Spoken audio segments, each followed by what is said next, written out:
कैसे बनाएं जीवन को शक्तिशाली। दोस्तों, पुराने समय में जब हम 5,000 10,000 साल पुरानी बातें करते हैं तो हमारी लाइफ कितनी मुश्किल होती थी। अगले पल का पता नहीं होता था कि किस तरह का मौसम हो जाए, आंधी तूफान बारिश, क्योंकि हमारे पास घर नहीं होते थे। हमें नहीं पता होता था कि अगले दिन कुछ खाने को मिलेगा या नहीं मिलेगा, या कोई जंगली जानवर हमें ही अपना आहार बना लेगा या नहीं बना लेगा।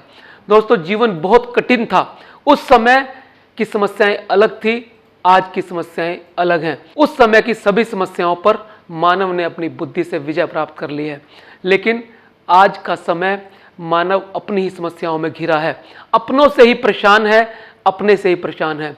उसे साइकोलॉजिकल बीमारियां हैं, उसे इंटरपर्सनल डिजीज हैं, और उसे वो बहुत सारी समस्याएं तंग करती हैं जो उसे अपने से या दूसरों से मिलती हैं।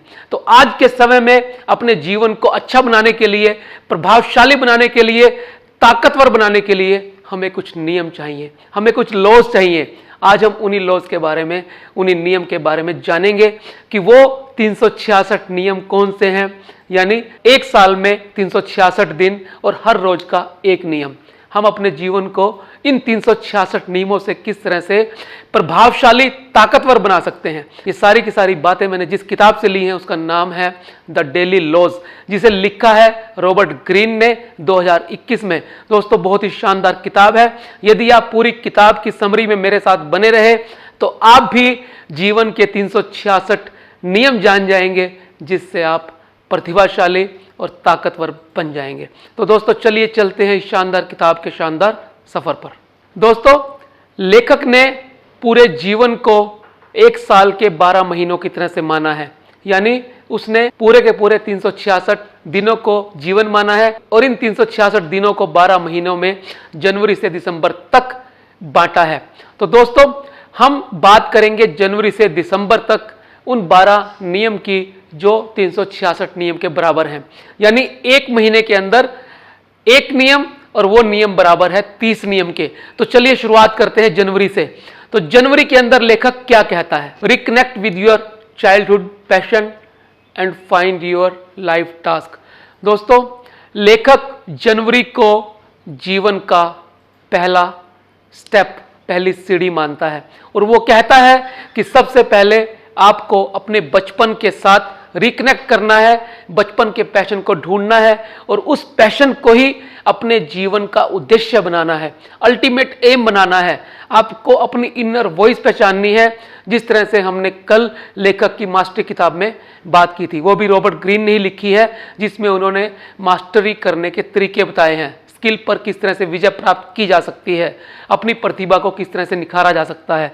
तो उसी तरह सबसे पहले जीवन की जनवरी में, जीवन के पहले पड़ाव में, पहले स्टेप पे आपको अपने बचपन के साथ कनेक्ट करना है, और बचपन में जो चीज़ आपको अच्छी लगती थी उसे ही जीवन का मिशन बनाना है, उसे ही लाइफ का उद्देश्य बनाना है। लेखक खुद शुरू से लिखना और पढ़ना पसंद करता था। उन्होंने अपने करियर के लिए जर्नलिज्म का पेशा चुना। जब वो एक पत्रकार बन गए, लेकिन उनको अपने काम में आनंद नहीं आया। पत्रकारिता छोड़ने के बाद भी उन्होंने 60 नौकरियां अलग अलग ढूंढी, अलग अलग नौकरियां की, लेकिन जब वो असंतुष्ट हो गए, लिखना पढ़ना जारी रखते हुए किसी ने उन्हें सलाह दी कि आप अपने प्रोफेशन को बदलो, जर्नलिज्म से हटकर दूसरी तरह की किताबें लिखो। तब उन्होंने 48 लॉज ऑफ पावर लिखी। दोस्तों, उसके बाद सब कुछ बदल गया। उसके बाद लेखक विश्व के सर्वश्रेष्ठ लेखकों की सूची में आ गए। तो दोस्तों, जब हम अपने जीवन के बचपन के पैशन को समझ जाते हैं, अपनी इनर वॉइस को जान जाते हैं और उसको बाहर निकाल लेते हैं, तब हम अपने जीवन के सर्वश्रेष्ठ क्षणों को, सर्वश्रेष्ठ सफलता को प्राप्त कर सकते हैं। यही मास्टरी और इनर वॉइस का अर्थ है कि आपको अपने जीवन का वो लक्ष्य पहचानना है जिससे आपका मन, शरीर और रूह जुड़ी हो, जो आपको बचपन में सबसे सर्वश्रेष्ठ, सबसे अच्छा लगता हो। सचिन तेंदुलकर, लता मंगेशकर यदि बनना है तो अपने पैशन को समझना होगा और उसे ही अपने जीवन का उद्देश्य बनाना होगा। दूसरा lesson, February is the month of apprenticeship. जी हाँ दोस्तों, जब जनवरी में आपने अपने जीवन का उद्देश्य समझ लिया, आपने अपनी इनर वॉइस समझ ली, तब फरवरी में यानी दूसरे पड़ाव में आपने क्या करना है? आपने तैयारी करनी है, आपने मेहनत करनी है, आपने अप्रेंटिस करनी है, आपने इंटर्नशिप करनी है, आपने सीखना है। जो उद्देश्य आपने जीवन का बनाया है उसके बारे में खूब सारा ज्ञान इकट्ठा करना है, नॉलेज इकट्ठी करनी है। तो दोस्तों, फरवरी में जीवन के दूसरे स्टेप पर आपको खूब मेहनत करनी है, और वो मेहनत करनी है बिना पद प्रतिष्ठा पैसा की इच्छा किए हुए। सिर्फ और सिर्फ सीखते जाना है, मैक्सिमम नॉलेज गेन करनी है, बहुत सारा ज्ञान प्राप्त करना है। तीसरा lesson, March after the apprenticeship do mastery. जी हाँ दोस्तों, जब आपने फरवरी महीने में किसी मास्टर के नीचे किसी गाइड के साथ अपनी अप्रेंटिसशिप कर ली, अब वो समय है जब आपको मास्टरी करनी है।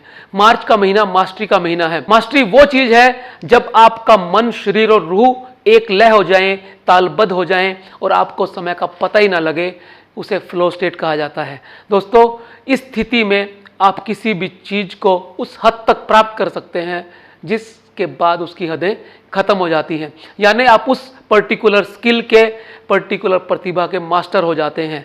फोर्थ लेसन, अप्रैल। दोस्तों, मार्च में जब आपने मास्टरी कर ली तो अप्रैल में आपने डोंट आउटशाइन द मास्टर करना है। इसका अर्थ यह है कि अपने मास्टर को, अपने मेंटर को, अपने गाइड को कभी भी नीचा नहीं दिखाना। कई बार ऐसा होता है कि शिष्य गुरु से आगे निकल जाता है। उस स्थिति में कई बार मास्टर को बेइज्जती का सामना करना पड़ता है। तो कभी भी ऐसी स्थिति ना पैदा हो कि आपके गुरु को, आपके गाइड को, आपके मेंटर को आपकी वजह से निराशा का या बेइज्जती का सामना करना पड़े। पांचवा लेसन, मई, the game of power is always being played. दोस्तों, ताकत का खेल हमेशा चलते ही जाना है। ये मत भूल जाना कि ये कभी रुकने वाला है। इसका अर्थ ये है कि आपने मास्टरी भी कर ली तो आपको नई नई स्किल सीखते जाना है, आपको शार्पन द सॉ करते जाना है, आपको अपनी स्किल में और ज्यादा गहराई लाते जानी है, और ज्यादा फ्लो स्टेट में आते जाना है। डेली अपने छुरे को तेज करते जाना है, उस पर धार लगाते जाना है, ताकि आप अप टू डेट रहें। दोस्तों, नॉलेज, ज्ञान कभी भी पूरा नहीं हो सकता। तो कभी भी आपको इस बात का अहंकार नहीं होना चाहिए कि मैंने सब कुछ सीख लिया है, सब कुछ प्राप्त कर लिया है।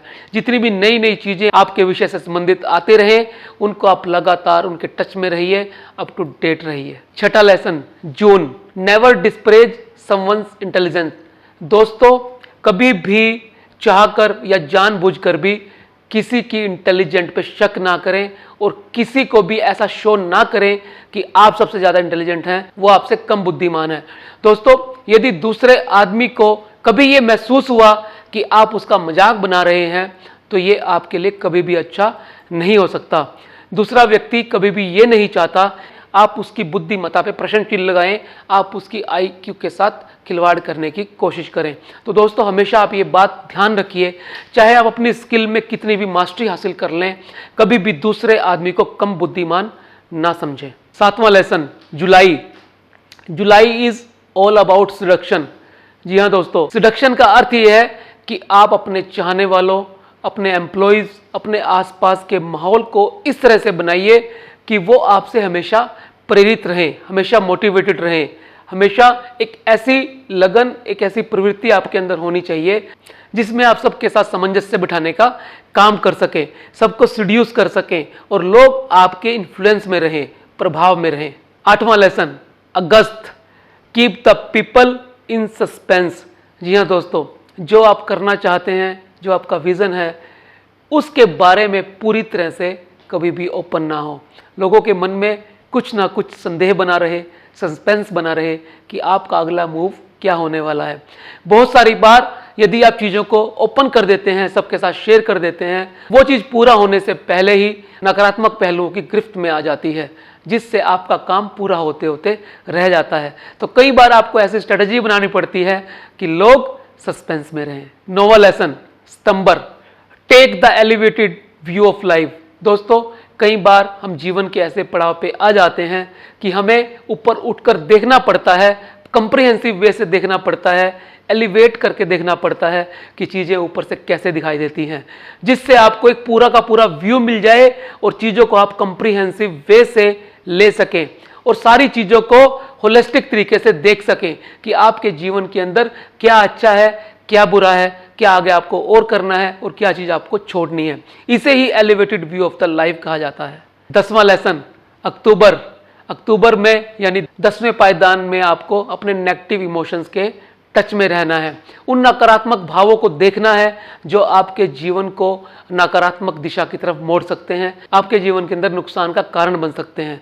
तो दोस्तों, एक स्टेप पीछे लीजिए और जांच करिए कि आपके जीवन में ऐसा क्या क्या घट रहा है जो नेगेटिव है। उन सारे नेगेटिव चीजों को बड़े ही वृहद दृष्टि से देखिए, एक कंप्रीहेंसिव अप्रोच पैदा कीजिए। जब तक आप चीजों के नेगेटिव पर्सपेक्टिव को नहीं देखेंगे, उसको देखने का, समझने का नजरिया आपके अंदर पैदा नहीं होगा, तब तक आप जीवन को होलिस्टिकली नहीं जी पाएंगे। तो इसलिए ये बहुत जरूरी है, जीवन के एक स्टेप पर आने के बाद आप एक स्टेप पीछे हटकर, एक कदम पीछे हटाकर चीजों को नेगेटिव नजरिए से भी देखने का प्रयास कीजिए, ताकि आपको अपने जीवन की सुंदरता के साथ साथ वो पक्ष भी दिखाई दे जो काला है। 11वां lesson, November, wait before responding to the next. दोस्तों, अगला कदम बढ़ाने से पहले आपको थोड़ा पीछे आना होगा। जैसे कि हमने 10वें लेसन के अंदर देखा, आपको अपने नेगेटिव इमोशंस को देखना होगा, और जब आप नेगेटिव इमोशंस को पीछे हटकर देखेंगे तो आपको बहुत सारी चीजें ऐसी नजर आएंगी जो अब तक आपको नहीं पता थी, और आप भी खुद हैरान हो जाएंगे कि जीवन को देखने का एक पक्ष, एक नजरिया ये भी हो सकता है। और जब आपको ये सारी चीजें पता लगेंगी, तब बड़े ही ध्यान से आपको अगला कदम बढ़ाना है। ये बिल्कुल वैसे ही है कि आपने एक ईमेल ड्राफ्ट तो कर दी, लेकिन सेंड का बटन नहीं दबाया, उसको बार बार पढ़ा, उसके अंदर एडिट किया, करेक्शन किया, और जब वो ठीक हो गई तब आपने क्लिक का बटन दबाया कि ताकि वो आगे फॉरवर्ड हो सके। सबसे अंतिम और 12वां lesson, December, get in the touch with cosmic sublime. जी हाँ दोस्तों, ये वो समय होता है जब हम जीवन के बेहतरीन पक्षों की तरफ होते हैं। आपने मैस्लोज़ हायरार्की के बारे में अवश्य सुना होगा, जिसमें बेसिक फिजियोलॉजिकल नीड के बाद सिक्योरिटी नीड, फिर सोशल नीड, फिर एस्टीम नीड, सबसे अंत में स्पिरिचुअल नीड आती हैं। जी हाँ दोस्तों, ये जीवन का वो पक्ष है जब हमें अध्यात्म की शरण में जाना होता है, जब हमें कॉस्मिक इंटेलिजेंस के साथ जुड़ना होता है, जब हमें ब्रह्मांडीय शक्तियों को देखना होता है, उनको समझना होता है। इसे हम अध्यात्म की शरण में जाना कहते हैं। तो दोस्तों, ये जीवन का सबसे सुदृढ़ और सबसे शानदार पक्ष होता है।